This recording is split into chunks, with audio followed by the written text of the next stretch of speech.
Hey everybody, welcome back for part 2 of Harry Potter and the Chamber of Secrets. I'm really excited. The weather is beautiful today. The sun is coming through all the leaves, so I apologize for some of the filter that's going on here if it seems a little strange.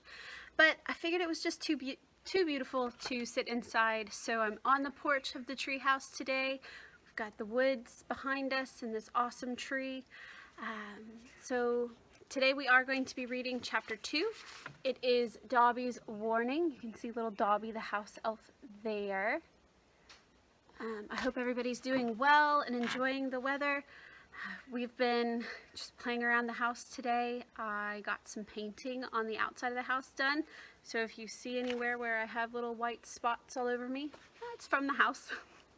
But let's go ahead and get started with chapter 2. This one's a little long, so I hope you guys enjoy it. So chapter 2, Dobby's Warning. Harry managed not to shout, but it was a close thing. Because remember, Harry was told to go up into his room and not to even make a sound. Because the guests that are coming over don't know anything about Harry. His uncle and his Aunt Petunia have kept Harry a secret from everybody. So Harry's supposed to go up there. He's not supposed to make a sound, but as soon as he walks in his door, he finds this creature sitting on his bed, which would be a little alarming, don't you think? Like, just walk in your room and this thing that you have no idea what it is just sitting on your bed. All right, so Harry managed not to shout, which is a big thing for me because I think I would scream. But it was close. So the little creature on the bed had large bat-like ears and bulging green eyes the size of tennis balls. Harry knew instantly that this was what had been watching him out of the garden hedge that morning.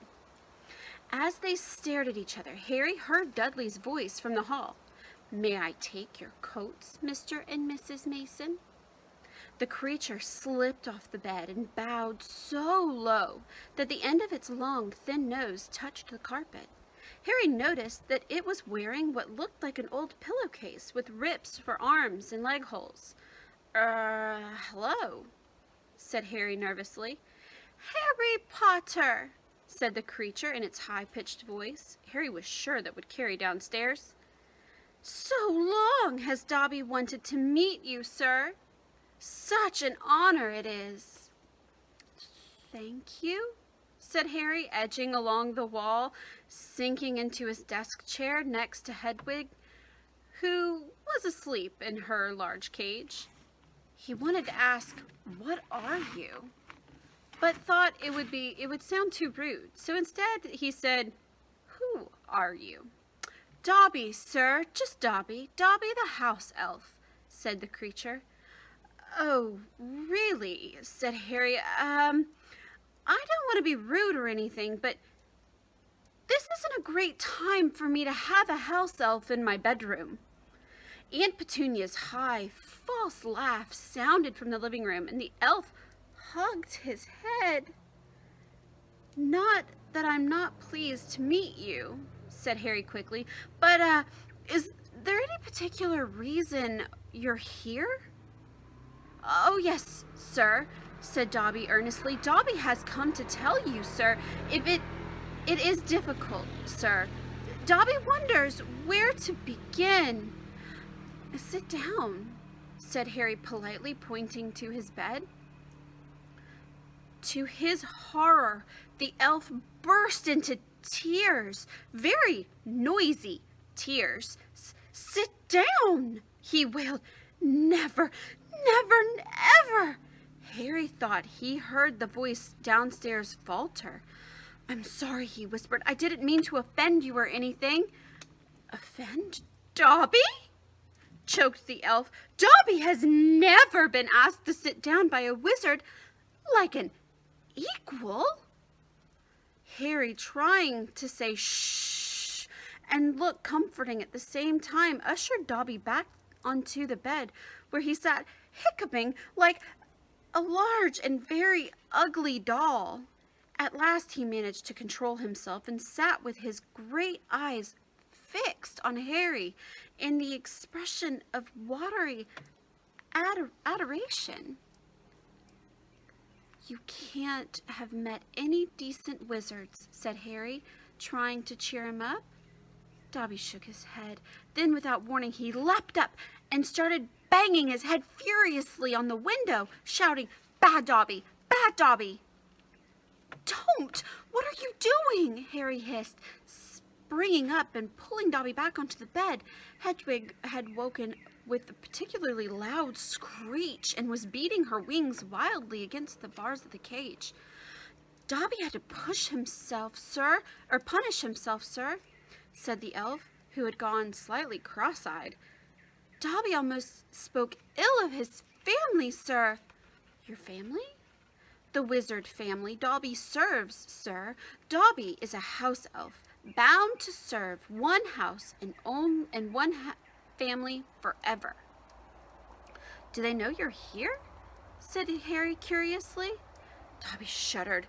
"Oh, no, sir, no.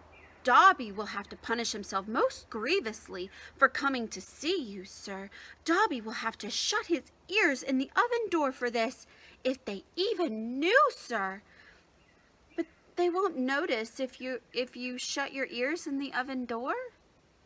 "Dobby doubts it, sir. Dobby is always having to punish himself for something, sir. They let Dobby get on with it, sir. Sometimes they remind me to do extra punishments." "Oh, why don't you leave? Escape?" "A house elf must be set free, sir, and the family will never set Dobby free. Dobby will serve the family until he dies, sir." Harry stared. "And I thought I had it bad staying here for 4 weeks," he said. "This makes the Dursleys sound almost human. Can't anyone help you? Can't I?" Almost at once, Harry wished that he hadn't spoken. Dobby dissolved again into wails of gratitude. "Please," Harry whispered frantically, "please be quiet. If the Dursleys hear anything, if they know you're here." "Harry Potter asks if he can help Dobby?" "Dobby has heard of your greatness, sir, but of your goodness, Dobby never knew." Harry, who was feeling distinctly hot in the face, said, "Whatever you've heard about my greatness is a load of rubbish. I'm not even top of my year at Hogwarts. That's Hermione. She's—" But he stopped quickly because thinking about Hermione was painful. "Harry Potter is humble and modest," said Dobby reverently, his orb-like eyes aglow. "Harry Potter speaks not of his triumph over he who must not be named." "Voldemort?" said Harry. Dobby clapped his hands over his bat ears and moaned, "Ah, speak not the name, sir, speak not the name." "Sorry," Harry replied quickly. "I know lots of people don't like it. My friend Ron—" He stopped again. Thinking about Ron was painful too. Dobby leaned toward Harry, his eyes wide as headlights. "Dobby heard tell," he said hoarsely, "that Harry Potter meet the Dark Lord for a second time, just weeks ago. That Harry Potter escaped yet again." Harry nodded, and Dobby's eyes suddenly shone with tears. "Ah, sir," he gasped, Dobby dabbing his face in the corner of his grubby pillowcase that he was wearing. "Harry Potter is valiant and bold. He was braved so many dangers already, but Dobby has come to protect Harry Potter, to warn him, even if he does have to shut his ears in the oven door later. Harry Potter must not go back to Hogwarts." There was a silence broken only by the chink of knives and forks from downstairs and the distant rumble of Uncle Vernon's voice. "What?" Harry stammered. "But I've got to go back. Term starts September 1st. It's all that keeps me going. You don't know what it's like here. I don't even belong here. I belong in your world, at Hogwarts." "There's a plot, Harry Potter, a plot to make most terrible things happen at Hogwarts School of Witchcraft and Wizardry this year," whispered Dobby, suddenly trembling all over. "Dobby has known it for months, sir. Harry Potter must not put himself in peril. He is too important, sir."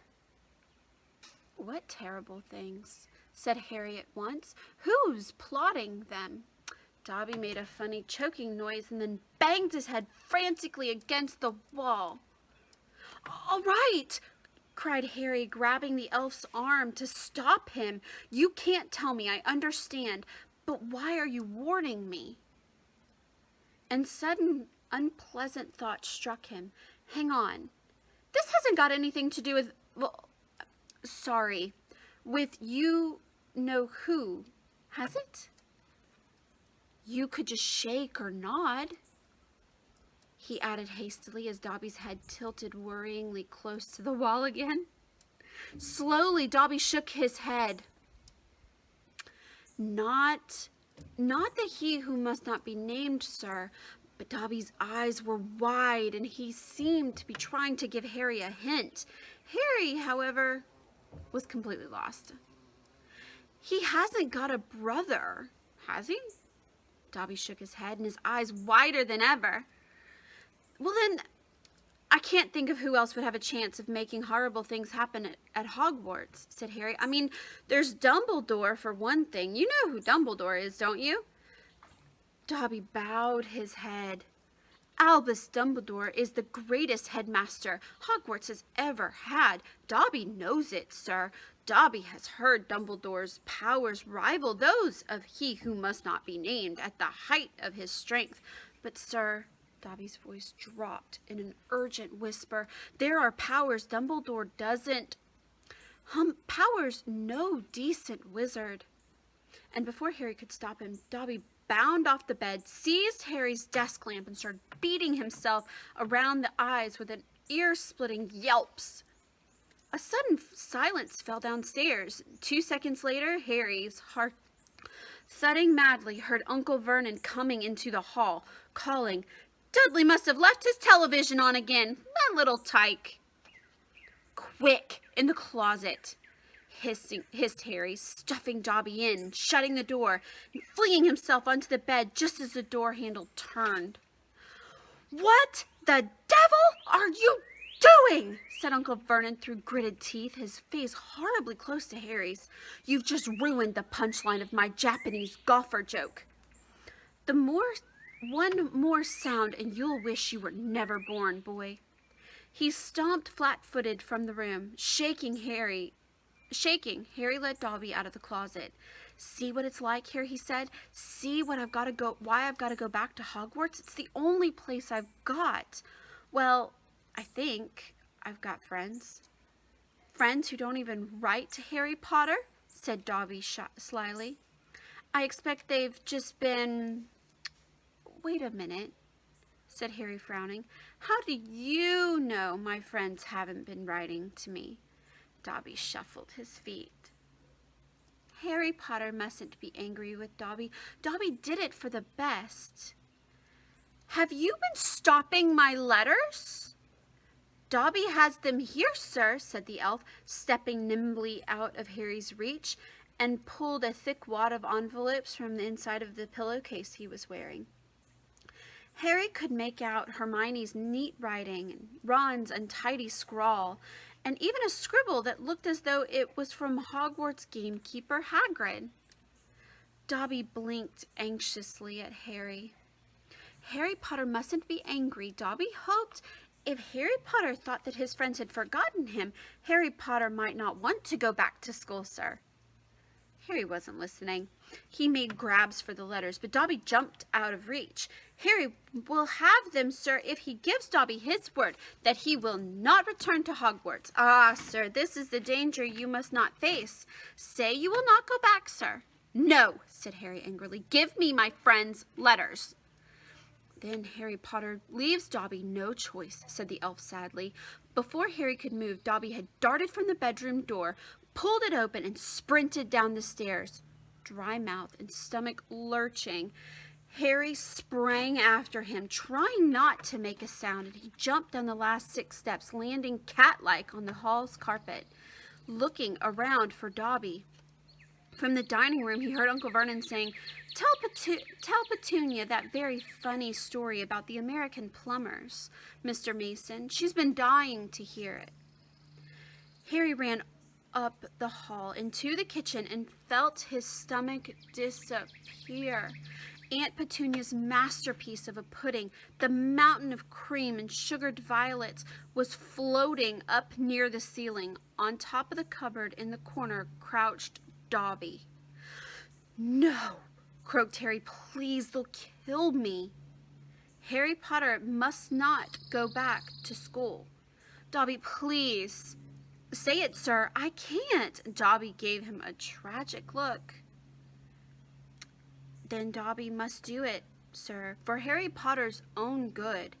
The pudding fell to the floor with a heart-stopping crash. Cream splattered the windows and walls, and the dish shattered. With a crack like a whip, Dobby vanished. There were screams in the dining hall, and Uncle Vernon burst into tears to find Harry rigid with shock, covered from head to foot in Aunt Petunia's pudding. At first, it looked as though Uncle Vernon would manage to gloss the whole thing over. "Just our nephew, very disturbed. Meeting strangers upsets him, so we keep him upstairs." He shooed the shocked Masons back into the dining room, promised Harry that he would flay him within an inch of his life when the Masons had left, and handed him a mop. Aunt Petunia dug some ice cream out of the freezer, and Harry, still shaking, started scrubbing the kitchen clean. Uncle Vernon might have been able to make his deal if it hadn't been for the owl. Aunt Petunia was just passing around a box of after-dinner mints when a huge barn owl swooped through the dining room window, dropped a letter on Mrs. Mason's head, and swooped out again. Mrs. Mason screamed like a banshee and ran from the house, shouting about lunatics. Mr. Mason stayed just long enough to tell the Dursleys that his wife was mortally afraid of birds of all shapes and sizes, and to ask whether this was their idea of a joke. Harry stood in the kitchen, clutching the mop for support as Uncle Vernon advanced on him, a demonic glint in his tiny eyes. "Read it," he hissed evilly, brandishing the letter the owl had delivered. "Go on, read it." Harry took it. It did not contain a birthday greetings.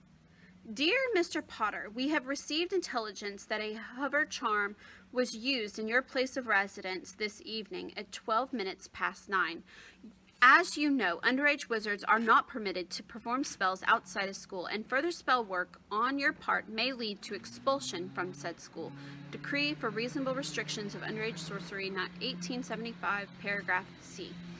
We would also ask you to remember that any magical activity that risks notice by members of non-magical communities, muggles, is a serious offense under Section 13 of the International Confederation of Warlocks Statute of Secrecy.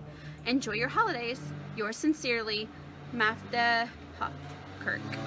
Improper use of magic office, Ministry of Magic." Harry looked up from the letter and gulped. "You didn't tell us you weren't allowed to use magic outside of school," said Uncle Vernon, his mad gleam dancing in his eyes. "Forgot to mention it. Slipped your mind, I dare say." He was bearing down on Harry like a great bulldog, all his teeth bared. "Well, I've got news for you, boy. I'm locking you up. You're never going back to that school. Never. And if you try to magic yourself out, they'll expel you." And laughing like a maniac, he dragged Harry back upstairs. Uncle Vernon was as bad as his word. The following morning, he paid a man to fit bars on Harry's window. He himself fitted a cat flap on the bedroom door so that small amounts of food could be pushed inside 3 times a day. They let Harry out to use the bathroom morning and evening. Otherwise, he was locked in his room around the clock. 3 days later, the Dursleys were showing no sign of relenting, and Harry couldn't see any way out of this situation. He lay on his bed, watching the sun sinking behind the bars on the window, and wondered miserably what was going to happen to him. What was the good of magicking himself out of his room if Hogwarts would expel him for doing it? Yet life on Privet Drive had reached an all-time low. Now that the Dursleys knew they weren't going to wake up as fruit bats, he had lost his only weapon. Dobby might have saved Harry from horrible things happening at Hogwarts, but the way things were going, he'd probably starve to death anyway. The cat flap rattled, and Aunt Petunia's hand appeared, pushing a bowl of canned soup into the room. Harry, whose insides were aching with hunger, jumped off his bed and seized it. The soup was stone cold, and he drank half of it in one gulp. Then he crossed the room to Hedwig's cage and tipped the soggy vegetables to the bottom of the bowl into her empty food tray. She ruffled her feathers and gave him a look of deep disgust. "It's no good turning your beak up at it. It's all we've got," said Harry grimly. But he put the empty bowl back on the floor next to the cat flap and lay back down on the bed, somehow even hungrier than he had been before the soup. Supposing he was still alive in another 4 weeks, what would happen if he didn't turn up at Hogwarts? Would someone be sent to see why he hadn't come back? Would they be able to make the Dursleys let him go? The room was growing dark. Exhausted, stomach rumbling, mind spinning over the same unanswerable questions, Harry fell into an uneasy sleep. He dreamed that he was on show in a zoo, with a card reading "Underage Wizard" attached to its cage. People goggled through the bars at him as he lay, starving and weak, on the bed of straw. He saw Dobby's face in the crowd and shouted out, asking for help, but Dobby called, "Harry Potter is safe there, sir," and vanished. Then the Dursleys appeared, and Dudley rattled the bars of the cage, laughing at him. "Stop it," Harry muttered as the rattling pounded in his sore head. "Leave me alone. Cut it out. I'm trying to sleep." He opened his eyes, and moonlight was shining through the bars on the window, and someone was googling through the bars at him. A freckled-faced, red-haired, long-nosed someone. Ron Weasley was outside Harry's window. All right, so tomorrow we're going to do Chapter 3, The Burrow, and here's a quick glimpse of what that one looks like. I hope you guys enjoyed the story. Continue to like the video. Make sure you subscribe so that you can get notifications of when I post the next video. I'm going to have a couple other videos coming as well. If you have questions that you'd like to ask me about myself, you can go on to Instagram. It's the same name as my channel, For the Love of _literacy.